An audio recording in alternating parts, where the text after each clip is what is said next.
একদিন ফেরারি জীবনের গল্প করি একটু। একদিন বিলের ভিতরে ফাঁকা জায়গায় আমি শুয়ে আছি, চারিদিকে ফাঁকা জায়গা, পুলিশ আসতে লাগলে দেখতে পাবো। ফাঁকা জায়গায় শুয়ে আছি, চোখ একটু ঘুম ঘুম অবস্থা, চোখ বন্ধ করছি। দুইটা শিয়াল এসে আমার পায়ের নিচে শুঁকতেছে যে মারা গেছে না জীবিত আছে। মানে বড় সড়ো লোক তো আমি, মানে ছোট মানুষ হলে কামড় দিয়ে টাইনে নিয়ে যাবে এই পরিকল্পনা করতেছে। এমন দিনও পার করছি। তারপরে বাড়িতে ভাত খাইতে বসলে দুই রাস্তার মুখে দুই ভাতিজারে দাঁড় করিয়ে রাখা লাগে, এমন দিনও গেছে।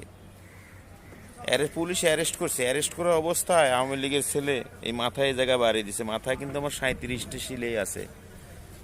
বাড়ি দেওয়ার পরে রক্ত বেরোয়, আমি ভ্যানের উপরে শুয়ে আছি এভাবে।